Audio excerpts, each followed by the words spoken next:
Quand la guerre ne finit jamais, un mariage peut-il vraiment apporter la paix ?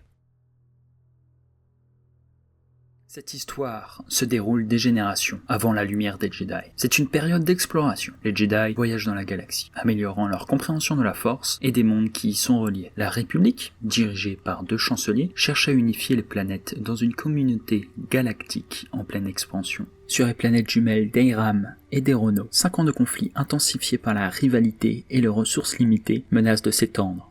La paix semblait possible grâce à l'union des héritiers royaux, mais une tentative d'assassinat plonge à nouveau ces mondes dans le chaos. La Jedi, Jela Nateh, est chargée de découvrir le coupable, tandis qu'Axel Greylac, représentant de la République, se méfie des Jedi.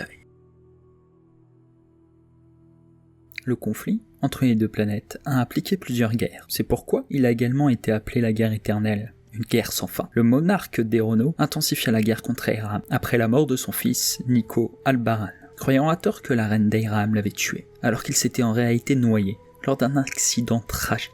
La guerre entre les 2 planètes perturba gravement les routes commerciales vitales du secteur, ce qui provoqua des famines sur des mondes de la galaxie. En réponse, la République remappa les hypervoies et chassa les pirates qui tentaient de profiter de la situation, rétablissant ainsi une aide pour les systèmes affamés. L'escalade du conflit poussa Merokia, une planète, un des rares alliés d'Erono, à rompre ses liens, aggravant encore plus la situation économique en annulant des contrats. Pendant ce temps-là, la voie de la main ouverte gagna des adeptes sur Erono, principalement parmi les jeunes, cherchant donc à éviter la conscription militaire. La guerre dévasta l'environnement d'Eiram, avec ses plages souillées de carburant et ses terres brûlées par les combats, tandis que la population souffrait de pénuries alimentaires et d'eau. Désespérée, la reine Adriala d'Eiram conclut un marché avec la mère de la voie de la main ouverte pour obtenir des ressources. Mais après avoir manqué à ses engagements, elle fut menacée par l'un des émissaires de la mer.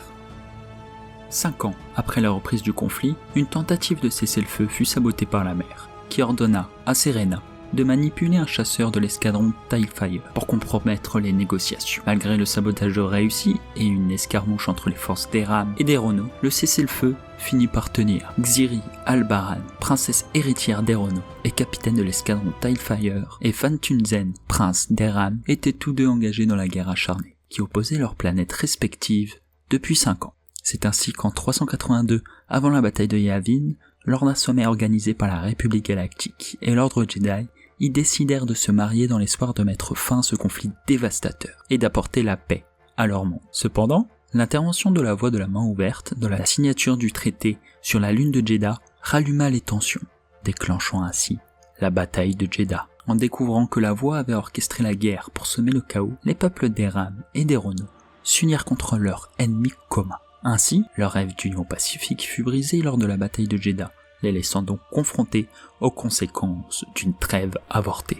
Par la suite, une tentative de destruction de la capitale d'Eiram a eu lieu lors du mariage entre la princesse Xiri Albaran d'Erono et le prince Fan Tunzen d'Eiram. Cela fut un moment clé dans l'histoire de la guerre entre ces 2 planètes. L'événement devait symboliser la fin d'un conflit de 5 ans, avec ce mariage arrangé pour cimenter une paix fragile entre les 2 mondes. Cependant, une conspiration cherchant à prolonger la guerre menaçait cette trêve. Axel Greylark, fils de la chancelière Kion Greylark, faisait secrètement partie de cette machination. Bien que méfiant envers les Jedi et désillusionné par la République, Axel fut manipulé par des forces qui cherchaient à perpétuer la guerre pour des intérêts personnels. Lors des festivités entourant le mariage, il complota pour détruire la capitale d'Eiram, avec l'intention de raviver les hostilités et d'empêcher toute paix durable entre les 2 planètes. Cependant, Jela Nateh, la Jedi chargée de protéger les héritiers, découvrit son plan à temps. Confrontée à Axel, elle réussit à le dissuader avant qu'il ne mette son projet à exécution. Cette intervention permit d'éviter la destruction totale de la ville et malgré les tensions, le mariage eut lieu,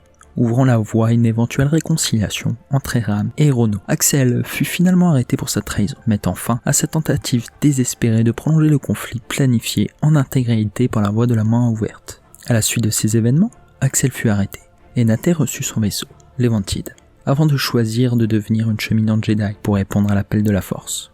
Peu après, Xiri et Fantu découvrirent que la voie de la main ouverte tentait de piéger Erono, en l'accusant de stocker une arme biologique capable de dévaster Eiram. En quête de vérité, ils accompagnèrent les Jedi sur Dalna pour mener une mission diplomatique. Mais ils furent pris au piège par la voix, qui les attaqua, déclenchant ainsi l'événement tragique de la nuit du chagrin. Une bataille étendue qui faillit leur coûter la vie durant la bataille de Dalna. Grâce à leur courage et à l'aide du chancelier Orlon Molo, Xiri et Fentu réussirent à s'échapper et à unir leur planète contre leur ennemi commun. Ensemble, ils retournèrent la situation en faveur des Jedi, combattant la voie et offrant enfin une chance de paix durable à leur monde, jusqu'à la chute du flambeau stellaire des décennies après. Avant de se quitter, je tenais à vous parler rapidement de l'histoire que l'on découvre dans la duologie, Convergence et Cataclysme. Ces romans s'inscrivent dans la phase 2 de la Haute République, qui se déroule environ 150 ans avant l'émergence de l'hyperespace. Ce que j'ai vraiment apprécié dans ces récits, c'est l'intrigue qui se déroule sur Eram et Erono. Ils apportent une vraie fraîcheur à l'univers canon en mettant en avant des personnages qui ne sont ni Jedi. Ça permet de se concentrer sur d'autres aspects de l'univers Star Wars, avec des enjeux politiques et des histoires plus personnelles. Pour cette présentation, j'ai fait de mon mieux pour rester synthétique. L'objectif, c'est de vous donner les grandes lignes afin que vous puissiez, si ça vous intéresse, découvrir plus en détail ces romans. D'ailleurs, vous trouverez les liens vers ces livres dans la description. Que la force soit avec vous.